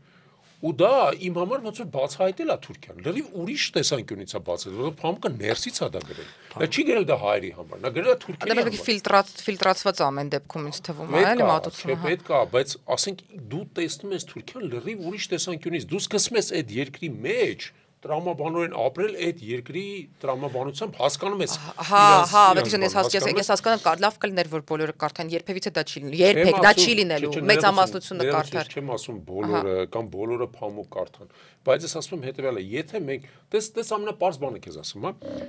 Թուրքիան էլ է մեր հարևանը, պայմանականորեն Ռուսաստանն էլ է մեր հարևանը։ Իրանն էլ է մեր հարևանը, չէ, Ռուսաստանը բնական սահման չունի, բայց էլի հարևան է, տարածքային հարևան է։ Ինչքան բան մենք գիտենք Ռուսաստանի մասին համեմատության մեջ։ Ու այդ համացան մեջ ինչքան գիտենք Թուրքիայի կամ Իրանի մասին։ Օբյեկտիվ է, մենք մի երկրի մաս ենք եղել, այստեղ օբյեկտիվ բաներ կանել։ Ընդ որում ես քեզ քոյդ կվիճեմ, որովհետև իմ մոտ կա տպավորություն, որ այսօրվա մեր հատկապես մեր այսօրվա երիտասարդությունը լավ չի հասկանում Ռուսաստանը, ընդհանրապես չի հասկանում Ռուսաստանը։ Ես շատ կապեր ունենալով կարծում եմ, որ ավելի լավ եմ հասկանում, բայց ընդհանուր առմամբ չեն հասկանում, բայց ես կգամ էլի իմ դեպի մասնագիտական ոսպնյակ, ես կարծում եմ, որ եթե մենք ուզում ենք, որ Թուրքիայի մասին մենք իմանանք ավելի շատ, իսկ մենք ակնհայտորեն պիտի ուզենանք, որ Թուրքիայի մասին իմանանք ավելի շատ։ Մենք պիտի ամեն շերտին հասարակության մատուցումը կազմակերպենք այն ձևի, ոնց որ ինքը վերցնելու է։ Այսինքն հնարավոր չի լինելու այդ չեն կարդալու, չեն կարդում, թուրքերեն էլ չեն սովորելու։ Դե եկեք բանանեմ էլի, ես երկուսի տեսակետների sense համ աշխարհագրական այս պահին մեջտեղում լինեմ, համ երկուսի ասածները փորձեմ իրար միացնել։ Մի կողմից օբյեկտիվ է այն իրականությունը, որ կա մեզ մոտ, այսինքն մենք ունեցել ենք շատ ավելի քիչ հնարավորություններ 1990-ականներին այդ ամեն ինչը զարգացնելու եւ այլն, չնայած լիքը բաների հաջողության, այսինքն լիքը հարցերում հաջողության հասել ենք, էլի ես այդ բաներից չեմ, այն մերժողներից ոչ մի բան չի եղել, չկա տես բան։ Ես ինքս հայկական արհեստագիտական դպրոցի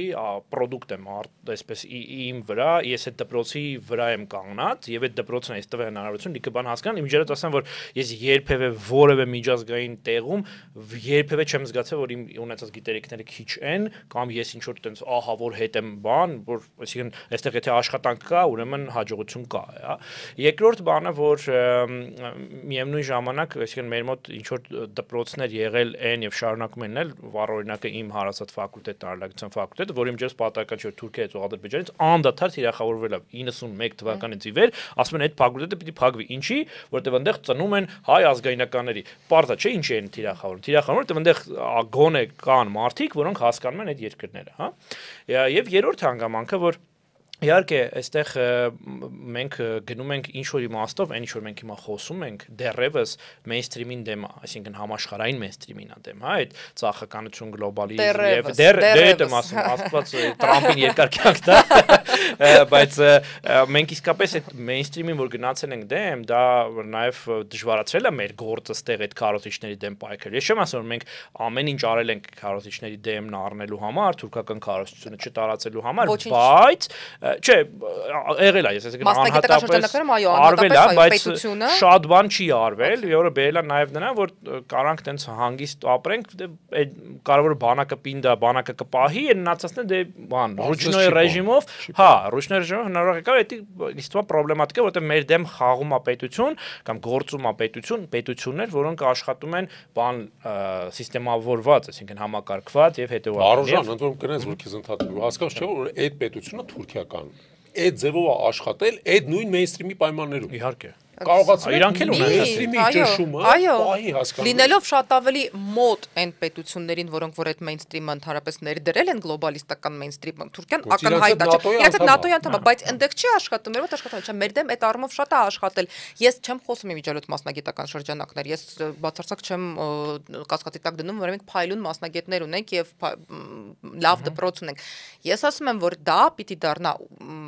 տարածվող, դա պիտի գերակա լինի, ու դա պետության ֆունկցիան է, հա, եկեք հասկանանք, դա ոչ մի ֆակուլտետ է այստեղ կարող է լինել հենարան ակադեմիական, բայց դա պետության ֆունկցիան է, այո։ Ավետիքի ասած փամուկին մասնագիտական բանը բարձր ասեմ, որ Թուրքիայում շատ հետաքրքիր ձևակերպում կա փամուկի մասին, դե ինքը հատկապես 2000-ականներին իսկապես բաներ էլի, տենց ամեն մեկը պիտի առներ սերվանդում դներ էլի, տենց այդ վիճակները նույնիսկ տեղից արտահայտություն ցակեց Թուրքիայից եթե բառացի թարգմանը հնչում է այսպես ամենաշատ վաճառվող, ամենակիչ կարդացող, որովհետև փամուկ կարդալը սովորական թուրքի համար շատ դժվար է, այսինքն ինձ ու քեզ ավելի հեշտ է կարդալ հասկանալը, քան հենց միջի վիճակական թուրքին, դա համար առնում էին բառից բուն իմաստով սերվանդում դնում էին, տենց ոնց էր առաջ չէ, բաները Հայաստանի սովետական հարաբերակցությունը Նոբելյան մրցանակակիր էր գրականության, դրա համար ինքը պրեստիժնի էր։ Բայց որ դու բացում սկսում ես կարդալ, եթե դու թուրք կլնես, ներվերիդ վրա կազդի իր։ Հիմա հիշեցի մեր թափած արդյունքները, երբ որ մենք պրոֆեսոր Մելքոյանի ղեկավարությամբ բառացի թարգմանում էինք այդ վեբերը թուրքերենից հայերեն, այսինքն ամենօրյա մեր աշխատանքները ու ասում ենք օրես ոնց է գրել, էլի, այսինքն դա իրոք ծանր տեքստ է, բայց հիմա գալով այդ մյուս հանգամանքին, որ էլի ինձ թվում է ոնց որ կարևոր է, որ մենք դրա մասին խոսենք, մենք որպես ժողովուրդ ստեղծել ենք մի բան, ասացվածք չի, ոնց է դա ճիշտ է սպարագայում կոչել, որը էությունը բացատրում է Թուրքիան հասկանալ, ասում է թշնամու լեզուն պետք է լավ իմանալ, դա խորքային ժողովրդական իմաստություն է, բայց մեր օրերում այդ համընդհանուր այսպես դեգրադացիայի պայմաններում նույնիսկ այդ խոսքը դարձել է մակերեսային, որ ասում են Թուրքիան գիտես, ասում է հա թուրքերեն գիտեմ Այսինքն ես եթե լեզու իմացա, բայց խոսքը լեզվի մասին չէ, բնավ, հա, այլ խոսքը գնում է այդ երկիրը այն ոնց է մտածում, այ դա հասկանալու մասին, եւ այստեղ ես ոնց որ նաեւ բանավեճի մեջ եմ մտնում, օրինակ 19 թվականին կարծեմ ես դե ֆակտո իշխանությունները որոշեցին, որ դպրոցներում պարտադիր դարձնեն թուրքերեն ու ադրբեջաներեն։ Հիմա հանրակրթական դպրոցներում, ինչպես գիտեք, վրացեն պարսկերենի շարքին, նաեւ թուրքերեն ադրբեջաներեն դասավանդում, ասում են, որ այդպես մենք պատրաստում ենք բաների իրականում սակայն այդպիսի մոտեցմամբ դա անելը ճիշտ հակառակը թույլատնում ազգերավտանգությունը, որտեղ չի կարա տես բան։ Ես դրա մասն եմ, որովհետև մի կողմից ես մտածում եմ, որ հա, ու ինքս իմ մեջ այդ պատասխանը չեմ գտնում, էդ էլ ասեմ, հա, ոնց է դա պետք ճիշտ կազմակերպել։ Մի կողմից ես համարում եմ, որ շատ մարդ պիտի իմանա եւ թուրքերեն, եւ հասկանա թուրքյան, եւ այդ առումով ոչ մի կերպ չեմ հերքում։ Մյուս կողմից ես հասկանում եմ, որ հատկապես վաղ տարիքում նորմալիզացում կարող է գնալ երեխայի մոտ նրանից ինքը ինչա սովորում, որովհետեւ հատկապես երբ դու բանը խաղաղության խաչմերուկ ես կերտում ընդմեջ տեղը։ Ուզում եմ ասեմ, արդյոք այդ նորմալիզացիան էլ այդ ձեր ես չունեմ այդ հարցի պատասխանը ինքը, որ սկսի օրինակ սովորել լեզու սկսի սովորել լեզու երեխան, ինքը ձեռքի հետ imանում է այնտեղ, որ ավան դույտ, էսեն եւ այլն։ Մի վարքին քեզ ասում եմ, ինքնին լեզու սովորելը շատ կոնտեքստուալ է, այսինքն եթե դու լեզուն սովորելով այդ երեխուն բացատրում ես զուգահեռ, որ գիտես սա քո ապագա տերերի լեզուն է, այդ մի բան է։ Երբ որ այդ երեխուն լեզուն սովորացնելով իրան ասում ես, օրինակ Ադրբեջանում շատերն են հայերեն սովորում, բայց իրանք հայերեն սովորելուց իրանց բացատրում են, ասում են դուք սա սովորում եք որպես ձեր թշնամու լեզու։ Այսինքն ինքը պիտի զուգահեռ գնա, որ նորմալությունը չլինի, Թուրքիայում եւ Ադրբեջանում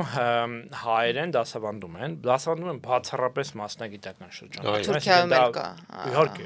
Բայց դպրոցում չեն անցնում։ Չէ, բացառվում է, եւ հիմա ես կակրած դրան եմ գալիս, հա, որ դա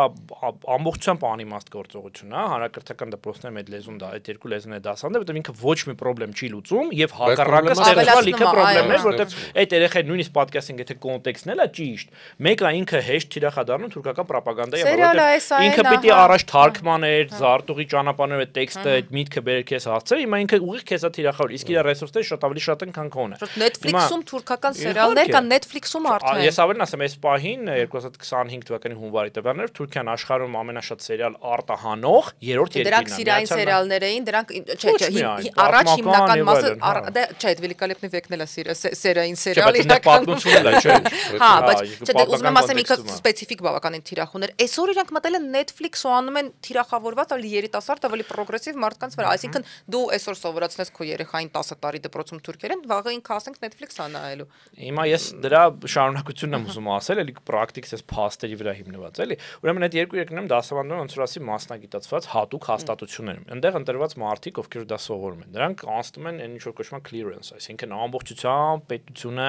ընտրում է մարդկանց, որոնք դառնալու են հայագետ, բայց որոնք ծառայելու են պետությանը, այո, այսինքն այն որ ասում են այդ կոնտրարգումենտը ես շատ եմ լսել, բայց այնտեղ են սովորացում, այնտեղ չեն սովորում հանրակրթական դպրոցում, սովորում են հատուկ մասնագիտացած կառույցում, սա մեկ։ Երկրորդը, այդ բոլոր մարդիկ միանգամից ստանում են պետպատվեր աշխատանք, այսինքն իրենք չեն գնում հետո շուկայում տուրիզմի ոլորտում աշխատում։ Կներես դա պետական Այո, ամբողջությամբ պետական վերահսկողության ներքո։ Նախ մենք գործ ունենք չպետք է համար երկու մեն ավտորիտար համակարգերի հետ, բայց դրանից զատել այդ մենակ պետության պատվերով են։ Երրորդ, հիմա ամենակարևորն եմ գալիս։ Լեզուն իրանց դասավանդվող բաղադրիչների մեջ ընդամենը մեկն է, այսինքն շատ ավելի շատ դասավանդում են քաղաքական աշխարհագրություն, պատմություն, քարոզություն եւ մնացած բաներ։ Եվ այսօրվա բավական ասել, որ Թուրքիայի ռազմաքաղաքական բարձրագույն ղեկավարության մեջ երևելի անուններ կան գործիչների, որոնք հայագետ են բառի խորքային իմաստով։ Օրինակ, այն պաշտպանության նախարարը, որը որ ղեկավարում էր մինչև 23 թվականի պաշտպանության նախարարությունը Թուրքիայի, այսօր էլ պաշտպանության հանձնաժողովի ղեկավարն է պարլամենտում, Հուլուսի Ակարը գեներալ, ՆԱՏՕ-ի բարձրագույն սպայական, այսպես բան, դպրոցում ատենախոսությունը պաշտպանել, ուրեմն ամերիկյան բանի Հարբորդի միսիան Հարավային Կովկասի ռազմավարական կառույցը։ Այդ էր դոկտորականի թեման։ Այսինքն այդ մարդը գիտության լեվելում, գիտության մակարդակում հայագետ է, հա, ուրեմն Էրդողանի մի քանի խորհրդականներ ունեն հայագիտական թեզեր գրված։ Այսօր Բաքվում նշանակված նոր դեսպանը Ադրբեջանի հայագետ է, այսինքն զբաղվել է հայկական թեմայով, Թուրքիայի դեսպանը, այո։ Այսինքն այս մարդիկ, հենց այդ պետպատվերի արդյունքն են։ Այնտեղ պետք չի որ դպրոցում ամեն մեկը Թուրքիային հայերեն իմանա, այդ вообще ոչ մի հարց չի լուծում։ Կուրսեր բացեն Facebook-ում։ Հա, բան, մենք վայ, տեսեք տարածում ենք։ Ճիշտ հակառակը։ Իսկ եթե խոսքը գնում է մշակութային ազդեցության մասին, այդպես փափուկ ուժ, իրենք դրա համար հատուկ ինստիտուտներ ունեն, այդ հատուկ ինստիտուտները տարբեր երկրներում Թուրքիան են կարծում։ Ուզում ես որ ուրիշ երկրներում, չգիտեմ, բան անես, հա, քոնը տարածի, այդ փափուկ ուժը ոչ մի խնդիր դրա հետ չունես, էլի։ Դրա համար ստեղ այս բանն էլ է, էլի, այդպես վերցնում են ինչ որ մակերեսային բան, որ դες կիսա ճշմարտություն է, այդ առանց կոնտեքստի հանում են բան են անում, ասում են, դե դպրոցներում մենք սովորացնում ենք Թուրքիան, Ադրբեջանը։ Մինչդեռ այդ դառնալու է խնդրեմ։ Բայց այս նույն մարդիկ, որոնք այդ որոշումը ընդունում են, հետևողականորեն, օրինակ բան էին անում, այսինքն այն մեր պաշտպանական սեն շերտերը, որ մենք շարել ենք տարիներով, չէ, գիտական, կրթական, այդ պաշտպանական շերտերը ջարդում են, այսինքն։ Դե իդեպ մի զարմացի, որ կարող է Թուրքիայի ու Ադրբեջանի դասավանդումը դպրոցներում այդ ոչ դիսկրիմինացված, հա, Եվս լինի պաշտպանական շերտ քանդելու միջոցներից մեկը։ Ես դրանում համոզված եմ, այսինքն բարեբախտաբար հələ որ դասավանդողների մեծ մասը այդ մեր շրջանավարտներն են, որոնք ասենք համապատասխան կոնտեքստը գիտեն, այսինքն այդ հələ տեղ այդ ազգային խորքային պետության բանը աշխատում է, ինչքան որ հասցել ենք ստեղծել, բայց վաղ թե ուշ մեկ այդ կառույցն չափերը այնքան ահռելի են, որ դու չես կարող այդ process-ները վերահսկես, որովհետև աներևակայելի քանակությամբ կոնտենտ է գալիս դեպի հայ լսարան ու մի հատ էլ դու հեշտացնում ես, որ այդ լսարանը էլ բան եկեք ֆորտուշկեն չէ, սաղ բացենք, եկեք ինչ ուզում եք արեք էլի։ Այդ էլ էքսպանսիայի մի մասն է։ Իհարկե։ Խոսեցի դեսպանի մասին, ես հիշեցի, որ ես ուզում էի եւս մի հարց տալ։ Թուրքիայի ու Ադրբեջանի հարաբերությունների մասին եմ ուզում հարցնել, որովհետեւ մենք տենց բոլորս սովոր ենք, որ իրանք այդտեղ սիրավեպ է եւ բրոմանս, ինչպես ասում են, եւ ամեն ինչ լավ է, բայց ինձ հետաքրքիր է ավելի խորքային տեսնել, այ ո՞նց է ընդհանրապես, ո՞նց են իրանք իրար վերաբերում։ Իրանք ես գիտեմ, որ ադրբեջանցիները երկու ազգ, երկու պետություն, չէ, հա, իսկ Երրորդ նովա, այդ բազմ, հա, օքեյ։ Ասեմ, ավելին ասեմ, հերրակա պլաններում չորրորդն էլ մենք ենք։ Դե չորրորդն էլ մենք Մինչև այդ քո սիրած ուզբեկները կդառնան իստեղ։ Իմ սիրած ուզբեկները պատկերացում մասամբ պատրաստվում են, բայց այնտեղ կա մեջները ինչ որ հետաքրքիր։ Դե այնտեղ շատ հետաքրքիր է իմ դերոց այդ առումով, օրինակ Ալբանը, Այբուբենը փոխել են ահագին, գրում են լատինատար, բայց այնտեղ մարդիկ կան, որ ասում են, չէ, բան, մենք մեր հին ինտելիգենտ սովետական բանով շատ խառն են իրանք։ Նախկինների ժամանակ։ Ահա, հասանք տեղ։ Ես սիրում եմ այս պատմությունը, որտեղ ցույց է տալիս, որ այնուամենայնիվ ինչ որ գործեր արվեն։ Օրինակ մենք ժամանակին 90-ականից ի վեր մենք միշտ ինչ եղել է ամենավատ վիճակում էլ նույնիսկ միշտ առաջնային հարց ենք ունեցել Թուրքմենստանում մեր ներկայություն։ Այսինքն մենք միշտ դեսպանատուն ենք ընդեղ ունեցել, մեր դեսպան ընդեղ եղել է դուայեն, այսինքն ազդեցիկ կերպար դեսպանների շրջանակներում եւ այլն եւ հետեւողական մենք աշխատում էինք նախկին նախագահի հետ, հետո Գուրբենգուլի Բերդի Մուհամեդովի հետ, իրանք բերում էինք ստեղ, այդ մեր ցախականներն ասում էին ավտորիտար ինչ որ կերպարի բերել եք, չէին հասկանում, որ մեր խնդիրն էր Թուրքմենստանում նաև այս միջոցով թույլ չտալ, որ թուրքական ազդեցությունը ծավալվի, որտեղ երբ որ Թուրքմենստանում, Ուզբեկստանում թուրքական ազդեցությունը ուժեղանում է, քո վրա դու դառնում ես բուրգերի սենդվիչ, էլի, եւ սենդվիչի մեջ հայտնված մեկը, որ սեն սեղմում են երկու կողմից։ Մի բան է, երբ որ պան թուրքիզմը մենակ ստեղ է, մի բան է, որ երկու կողմում էլ է, հա, ու դրա համար ոնց որ մենք հետեւականորեն դեսանտ էինք ոնց որ ասած ուղարկում այնտեղ եւ հիշեք առաջի գործերից մեկը ինչ է եղել դե ֆակտո իշխանությունը 10 թվականից հետո Թուրքմենստանում դեսպան երկար ժամանակ չունենք, հետո մի հատ դեսպան նշանակեցին մահացավ դեսպանը, դրանից հետո երկար ժամանակ էլի չէին նշանակում, ամեն բարեհաջող կերպով տապալեց։ Հիմա էլի իհարկե մեր դիվ կորպուսը բավական ջանքեր գործադրել է այնտեղի ժողովուրդը, որ աշխատանքներ, բայց հասկանում չէ, թե պետական այլևս դա քաղաքականություն չէ, ուրեմն դա այլևս այնքան էֆեկտիվ չէ, ինչքան որ էր։ Հիմա գալով թուրք-ադրբեջանական հարաբերություններին, ասեմ, որ շատ ազնիվ կլինեմ հիմա այստեղ,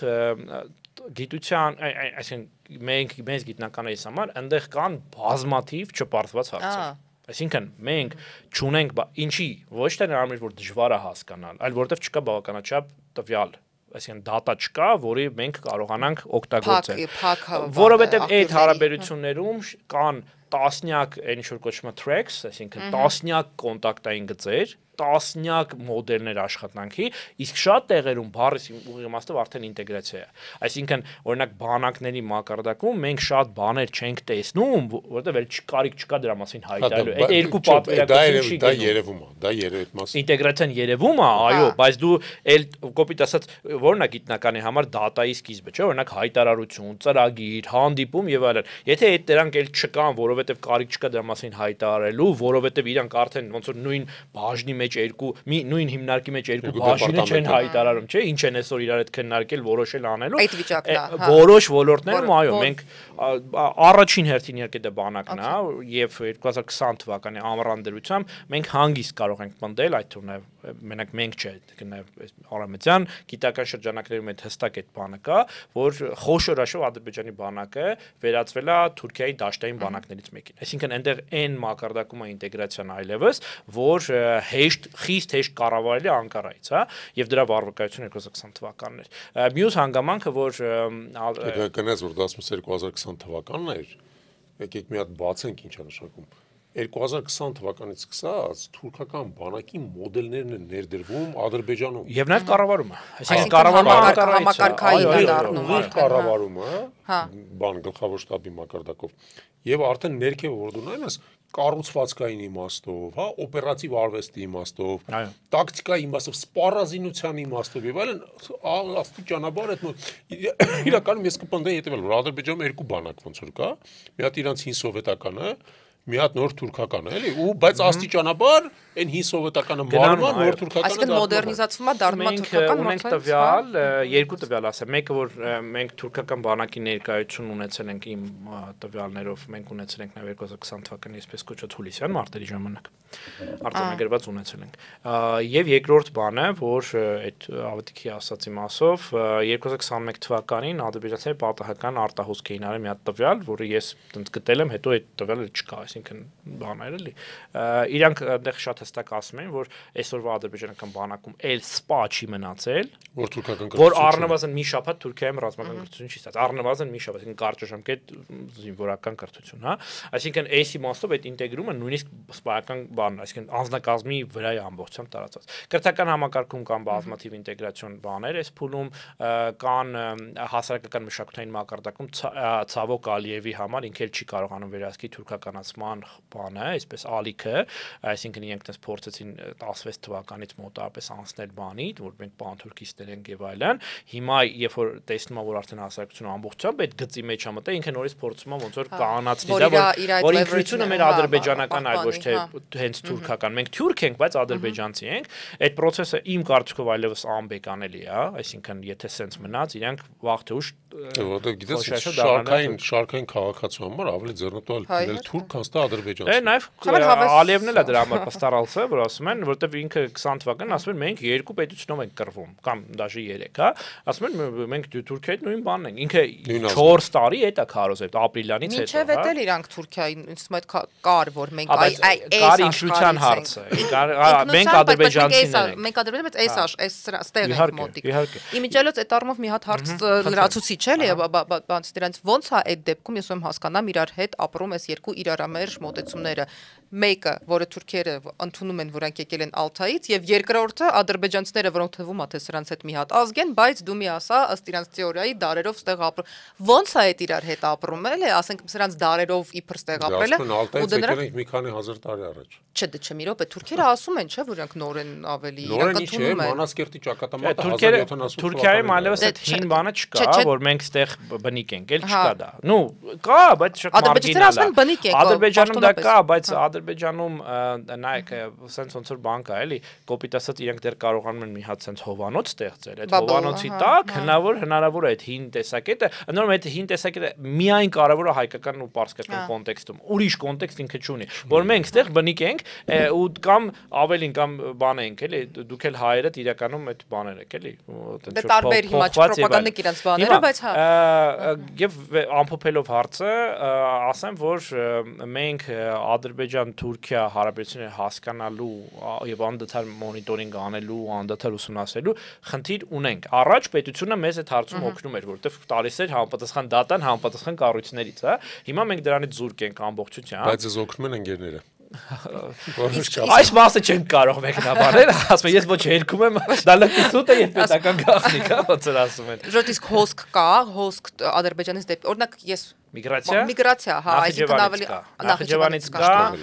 պաշտոնական թվերով Նախիջևանում ապրում է մոտավորապես 400,000 պաշտոնական թվերով մարդ, իրականության մեջ բոլոր տվյալները ցույց են տալիս միջին ասած որ ապրում է ոչ ավել քան 180,000 մարդ, մնացածը բոլորը Թուրքիայում են, երիտասարդության շրջանում արտահոսք կա դեպի Թուրքիա, որտեղ ընդհանուր Թուրքիան որպես վերջնակետ չի Թուրքիա, հետո Եվրոպա անցնելու համար, այդպեսի բաներ ունենք, ոնց որ իրավիճակել ունենք, որտեղ Թուրքիան ավելի շատ միջազգային կազմակերպություններ կարելի է գնալ այնտեղ աշխատել, ունդեղից ոնց որ այսպես բաներ տեղափոխվել։ Թուրքիան Նախիջևանի հետ էլի, դա հնարավոր։ Ես տեսել եմ Նախիջևանը ոնց որ իրանական կողմից շատ բան, հետևական մի քանի օր նայել եմ, դա բարես ուղիղ իմաստով դեպրեսիվ շատ տարածք է, որտեղ ինքը որ բան է 3 կողմերից էքսկլավա, ինքը չի կարա դժվարություն չհարուցի, պլյուս Նախիջևանն էլ բան բնության տեսանկյունից շատ բան չէ, այսպես հանգստացող չէ, հա, ինքը իրոք դեպրեսիվ շրջան է եւ մի ժամանակ ընդհանրապես բաներ ինքը աշխարհի ամենահնարավոր գորշ սերի զոնաներից մեկն է։ Հիմա բավական մեծ ներդրում է կատարված, բայց դե հա, որտեվ հիմա հույս կա, որ Զանգեզուրի միջանցք բացվելու այսպես կոչված եւ Նախիջևանը դառնալու է, իրանց մոտ կա ավելացան Թուրքիայում կա вообще վստահություն, sense դերից սկսենք, էլի։ Ես մի բան ձեզ ասում եմ, ինձ թվում է մենք Թուրքիայի Ադրբեջանի մասին կարանք անverջ խոսենք։ Հա։ Բայց պետք է նաև հիշենք, որ ցանկացած հաղորդում ունի սկիզբ եւ վերջ։ Ոստի ես կարծում եմ, որ մենք այսօր կարող ենք ամփոփել մեր քննարկումը, բայց այն տրամաբանությամբ, որ բնականաբար այս քննարկումը պետք է պարբերական լինի, շարունակվի եւ մենք այս թեմային պետք է անդադար անդրադառնանք ու ոնց որ այս թեմային նոր ասպեկտներ բացահայտենք մեր համար։ Քանի որ ես նոր բան եմ հավաքել, թափ եմ հավաքել եւ այլ շատ հարցեր են մնացել եւ թեմաներ, որ ես կուզենայի մենք որ մենք քննարկենք, ընդհանրապես ես համարում եմ, որ այսպիսի հաղորդումներով այս հաղորդումը շատ օգտակար կլինի։ Մենք բաժանենք կխնդրենք, որ ինքը էլի կա անպայման։ Պետությունը շռայլություն է թույլ տվել ու ստեղծել է մեզ մասնագետներից այն պայմաններում, երբ որ շատ դժվար է եղել դա մեր պարտականությունն է բոլորիս մշտապես անել մեր գլխավոր մասնագիտական առաքելությունը։ Սիրով կօգտվենք պետության վաղեմի շռայլություններից, այնպես որ ձեզ հետ էր հայկական գործոն ոդքասթը, մեր հյուրն էր այսօր Վարուժան Գեղամյանը, պատմական գիտությունների տեխնատու, թուրքագետ, դոցենտ, ես Նունե Մելքումյանն եմ։ Ես Ավետիք Չալաբյանն եմ, շարունակեք հետևել մեր թողարկումներին, իսկ այսօր մենք ձեզ հրաժեշտ ենք տալիս։ Շնորհակալություն։